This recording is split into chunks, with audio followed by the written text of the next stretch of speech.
How's it going, guys? Cody, guys, back again, dropping yet another video. Right, guys, this is a story about a prison riot that took place in July of 2017 at HMP Hewell. HMP Hewell is a prison down in Redditch in Worcestershire. The prison riot lasted for about 7 hours. It sounds like it was on just one wing.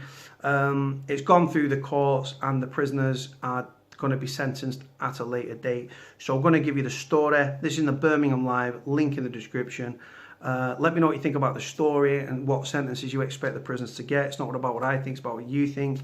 Why do you think prison riots take place? Is it just they're just violent offenders, or do you believe it's treatment, conditions, regime, things like that? Anyway, guys, let's get into it.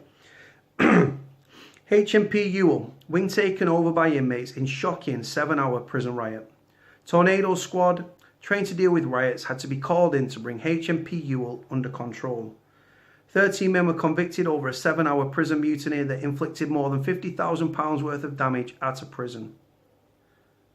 Inmates took over a section of HMP Hewell in Worcestershire after the large-scale disorder broke out in July of 2017. A so-called tornado squad trained to deal with riots had to be called in to bring the wing under control. 11 of the men pleaded guilty to the offences, while 2 others were convicted following a trial. A jury at Worcester Crown Court heard how, on July the 22nd, a large group of prisoners at HMP Hewell disobeyed instructions to return to their cells for lockup. Inmates were encouraged by one of the other defendants, Grant Samed, 32, to attack prison officers with balls from the pool table, West Mercia Police said. They proceeded to smash fire alarms, attack cell doors with metal poles, and damage a number of CCTV cameras. The incident lasted for around 7 hours before the specialist team intervened and regained control. The total cost of the damage to the prison amounted to £53,000. Georgina Davis from the Crown Prosecution Service said, "This was a shocking incident where the violent actions of the offenders forced the officers to leave an area of the prison for several hours. While some of the offenders pleaded guilty, the strength of the CPS case secured guilty verdicts for the remainder. The costs incurred by the extent of the damage, together with the impact on the prison staff and other prisoners, should not be underestimated." After the riot began on Saturday, several loud quick-fire bangs thought to be distraction bursts used by the tornado squad could be heard from the jail. Loud shouts thought to be from inside the prison could be heard in response. Samed pleaded guilty to mutiny, as did accomplices Christopher Edwards, 32, Kieran Ballard, 29, Shay Taylor, 23, Calvin Gill, 23, Rumaya DeGaldo, 31, Kiko Marshall, 23, Thomas Rogers, 25, Liam Fields, 30, Sam Brown, 33, Zach Dillon, 25, Timothy Murphy, 24, and Matthew Armstrong, 28, were both convicted following a trial at Worcester Crown Court. The defendants will be sentenced at a later date. Now, when they went in, the NTRGs, or the National Tactical Response Groups, who are, to be honest, guys, they're just heavies, yeah. They go in riot gear, and they just like kicking the shit out of people. That's pretty much what they do. They're trained to deal with riot situations, but then once they've got the lads under control, the lads get twisted up and kicked to shit. They'll all end up getting additional time added to the sentence and stuff.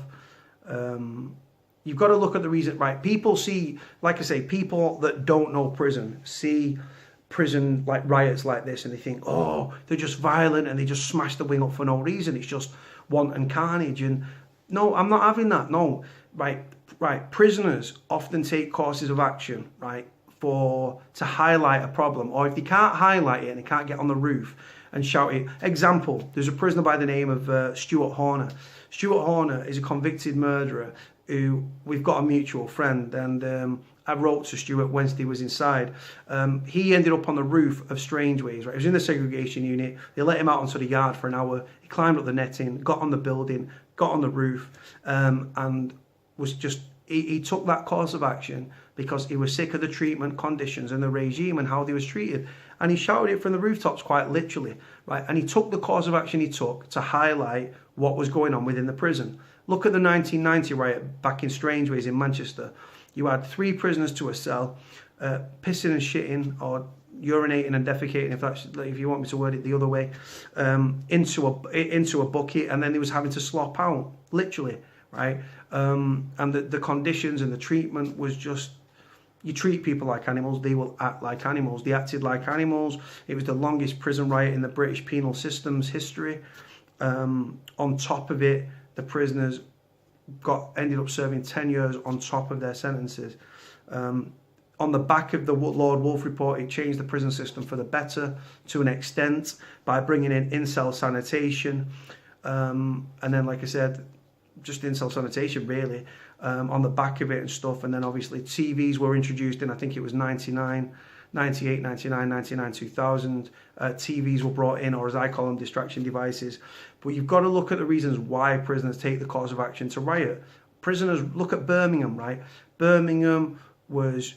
I spoke to someone that was involved in the Birmingham prison riot, and Forest Bank Prison, when that riot went down, was one of the prisons that was used as a dispersal unit for the prisoners that rioted at Birmingham Prison, or Winson Green as it's known, or the Green, right? So prisoners riot to highlight, if they can't get on the roof to shout it from the rooftops, right, and no one's listening to them, right, they might have put complaints in, they've moaned to the officers, the senior officers, they put complaints in, no one's listening to them, they can't get on the roof, so they just smash the wing up, right? Like I say, they do cause much wanton carnage, but it's about highlighting what is going on the wings and stuff. Now, the prisoners, just because they're in prison doesn't mean they should be brutalised. If anything, for me, prisoners should be nurtured and re-engaged, because a lot of them are very desensitized, dehumanized, demoralized and stuff, right, and disenfranchised. And being brutalized in prison only makes the problem worse, and then germinates the problem. And then when they leave the prison, they're actually angry and pissed off, and then there's no police officers about, and they go back to crime, and reoffending costs the taxpayer £15 billion a year. So, like I say, you've got to look at why prisoners riot. There is a reason for everything. For every action, there is a reaction, and a prisoner in that instance is reacting to, they might have gone down the cause. Like I say, people, the taxpayers, those on the right side of the tracks that want to brutalise and demonise prisoners and look down the nose at us, right, will just see the riot. They don't see the root cause of the riot. And like I say, prisoners should be treated humanely with decent and purposeful regimes so that prison actually works. Rehabilitation should be a real thing that goes on in prison. Unfortunately, rehabilitation is a politician's word. So people like the Prisons Minister Rory Stewart and the Justice Secretary David Gauke can wear suits, feel important, whilst getting paid in excess of 150, 120, 150,000 pounds a year, feel important, get about. The reality is that rehabilitation doesn't work within prisons, and if you treat prisoners a certain way, then don't be surprised when they finally act up and they fight back, because they verbally told the screws, look, we're not happy. They're telling the governor they're not happy. They're putting complaints in. They're not happy. They're being ignored. They're being slid back under the doors. They're being rejected, yeah. And they just, yeah, whatever, because they don't give a shit. Then when prisoners riot, that's the anger and the frustration boiling over because they've had enough. And like I say, some prisoners do kick off for no reason in prison, but the fact that this many prisoners have come together and thought, you know what, right, why would you risk extra time to your sentence unless you felt very passionately about the way you was being treated? And by kicking off and smashing up the wings and stuff like that, like I say, it's about got it into the media, didn't it? Then prisoners will never be allowed to tell them why they did that course of action. But as an ex-prisoner myself, I go down the route of regime, treatment, conditions. Like I say, that's as much as I can say on the thing, really, guys. The sentences to follow at a later date. It is what it is. Let me know what you think about the story. What do you think they're going to get sentenced to? Do you understand why prison riots happen? Do you agree with me? Do you disagree with me? Like I say, it's not about what I think. My thing's just an opinion. I'm not right about anything. I'm not an expert on anything. I'm an expert in my own life. On that note, guys, like, comment, subscribe. Cody out.